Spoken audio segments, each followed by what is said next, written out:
श्री कृष्ण सातवां अध्याय बृहस्पति जी के द्वारा देवताओं का त्याग और विश्व रूप का देवगुरु के रूप में वर्ण। ओम नमो भगवते वासुदेवाय। राजा परीक्षित ने पूछा, भगवान देवाचार्य बृहस्पति जी ने अपने प्रिय शिष्य देवताओं को किस कारण त्याग दिया था? देवताओं ने अपने गुरुदेव का ऐसा कौन सा अपराध कर दिया था? आप कृपा करके मुझे बतलाइए। श्री सुखदेव जी ने कहा, राजन, इंद्र को त्रिलोकी का ऐश्वर्य पाकर घमंड हो गया था। इस घमंड के कारण वे धर्म मर्यादा का, सदाचार का उल्लंघन करने लगे थे। एक दिन की बात है कि वे भरी सभा में अपनी पत्नी सची के साथ ऊंचे सिंहासन पर बैठे हुए थे। 49 मरुदगण, 8 वसु, 11 रुद्र, आदित्य, ऋभुगण, विश्वदेव, संध्यगण और दोनों अश्वनी कुमार उनकी सेवा में उपस्थित थे। सिद्ध, चारण, गंधर्व, ब्रह्मादि मुनिगण, विद्याधर, अप्सराएं, किन्नर, पक्षी और नाग उनकी सेवा और स्तुति कर रहे थे। सब और ललित स्वर में देवराज इंद्र की कीर्ति का गान हो रहा था। ऊपर की ओर चंद्रमंडल के समान सुंदर श्वेत छत्र शोभायमान था। श्वेत चवर, पंखे और महाराजोचित सामग्रियों यथास्थान सुसज्जित थी। इस दिव्य समाज में देवराज इंद्र की बड़ी शोभित हो रहा था। इसी समय देवराज इंद्र और समस्त देवताओं के परम आचार्य बृहस्पति जी वहां आए।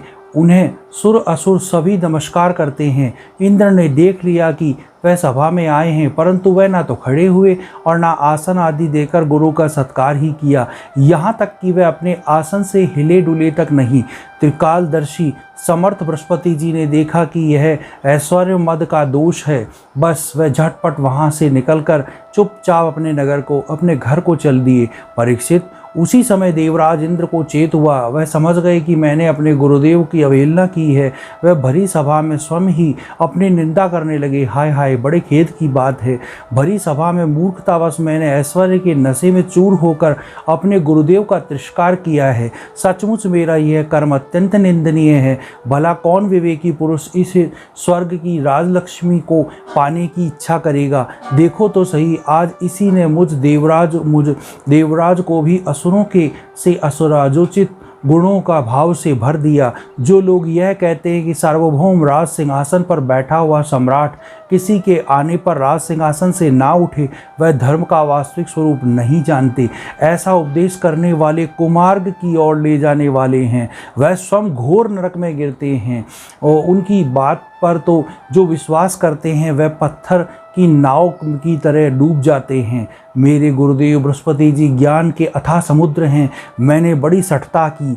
अब मैं उनके चरणों में अपना सिर माथा टेक कर उन्हें मनाऊंगा। परीक्षित, देवराज इंद्र इस प्रकार सोच ही रहे थे कि भगवान बृहस्पति जी अपने घर से निकलकर योग बल से अंतर ध्यान हो गए। देवराज इंद्र ने अपने गुरुदेव को बहुत ढूंढा और ढूंढवाया, परंतु उनका कहीं पता न चला।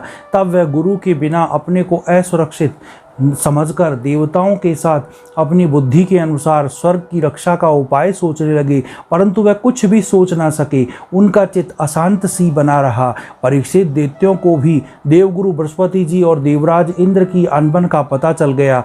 तब उन मदोन्मत और आत्ताई असुरों ने अपने गुरु शुक्राचार्य के आदेशानुसार देवताओं पर विजय पाने के लिए धावा बोल दिया। उन्होंने देवताओं पर इतने तीखे तीखे बाणों की वर्षा की, उनके मस्तक, जंघा, बाहु आदि अंग काट काट कर गिरने लगे। इस तब इंद्र के साथ सभी देवता सिर झुकाकर बृहस्पति जी की शरण में गए, ब्रह्मा जी की शरण में गए। स्वाम्भू मनु और समर्थ ब्रह्मा जी ने देखा कि देवताओं की तो सचमुच बड़ी दुर्दशा हो रही है, अतः उनका हृदय अत्यंत करुणा से भर गया। तब देवताओं को धीरज बांधते हुए उन्होंने कहा, ब्रह्मा जी ने कहा, देवताओं, यह बड़े खेद की बात है। सचमुच तुम लोगों ने बहुत बुरा काम किया। हरे हरे, तुम लोगों ने ऐश्वर्य के मद से अंधे होकर ब्रह्मज्ञानी, वैदज्ञ और संयमी ब्राह्मण का सत्कार नहीं किया। देवताओं, तुम्हारी इसी अनीति का यह फल है कि आज समृद्धशाली होने पर भी तुम्हें अपने निर्बल शत्रुओं के सामने नीचा देखना पड़ा। देवराज, देखो, तुम्हारे शत्रु भी पहले अपने गुरुदेव शुक्राचार्य का तिरस्कार करने के कारण अत्यंत निर्बल हो गए थे, परंतु अब भक्तिभाव से उनकी आराधना करके वह फिर धन धान से संपन्न हो गए हैं। देवताओं, मुझे तो ऐसा मालूम पड़ रहा है कि शुक्राचार्य को अपना आराध्य देव मानने वाले यह दैत्य लोग कुछ दिनों में मेरा ब्रह्मलोक भी छीन लेंगे। भृगुवंशियों ने ऐसा अर्थशास्त्र की पूरी शिक्षा दे रखी है।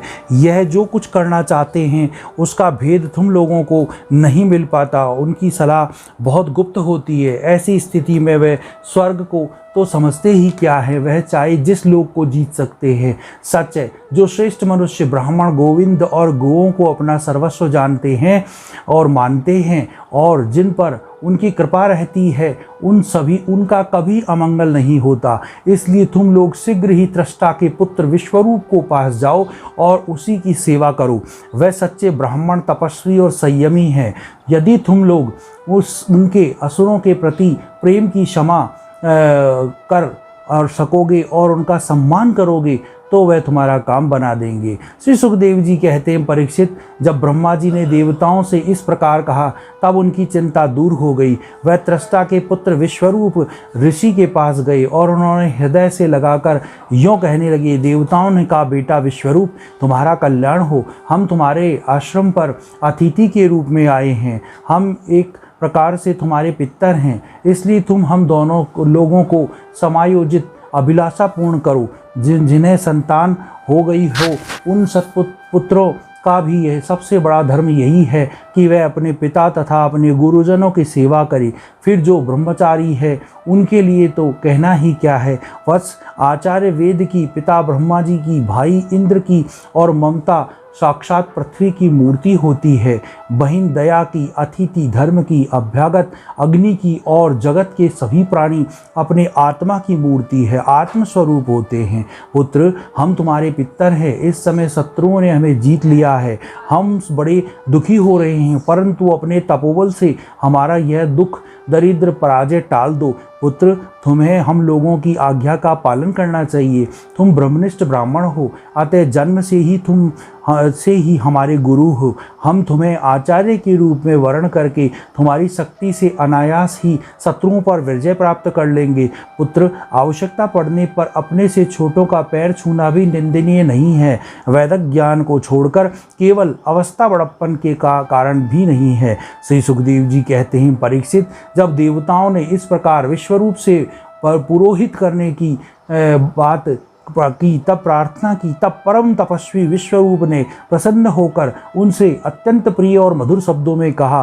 विश्वरूप ने कहा, पुरोहिती का काम ब्रह्मतेज को क्षीण करने वाला है, इसलिए धर्मशील महात्माओं ने उसकी निंदा की है। किंतु आप मेरे स्वामी हैं और लोकेश्वर होकर भी मुझसे उसके लिए प्रार्थना कर रहे हैं। ऐसी स्थिति में मेरे जैसा व्यक्ति भला आप लोगों को कोरा जवाब कैसे दे सकता है। मैं तो आप लोगों का सेवक हूँ।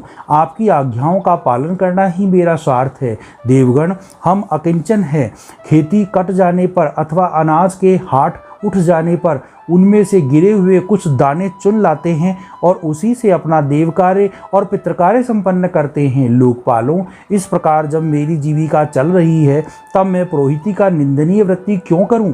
उससे तो केवल लोग प्रसन्न होते हैं, जिनकी बुद्धि बिगड़ गई हो। जो काम आप लोग मुझसे कराना चाहते हैं वह निंदनीय है। फिर भी मैं आपके काम से मुंह नहीं मोड़ सकता, क्योंकि आप लोगों की मांग ही कितनी है। इसलिए आप लोगों का मनोरथ मैं तन मन धन से पूरा करूंगा। श्री सुखदेव जी कहते हैं, परीक्षित, विश्वरूप बड़े तपस्वी थे।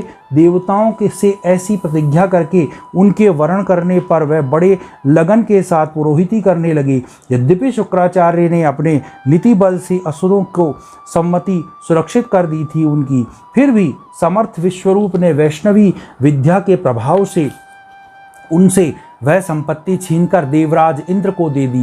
राजन, जिस विद्या से सुरक्षित होकर उन इंद्र ने असुरों की सेना पर विजय प्राप्त की थी, उसका उदार बुद्धि विश्वरूप ने ही उनको उपदेश किया था। 7वां अध्याय समाप्त। ओम नमो भगवते वासुदेवाय।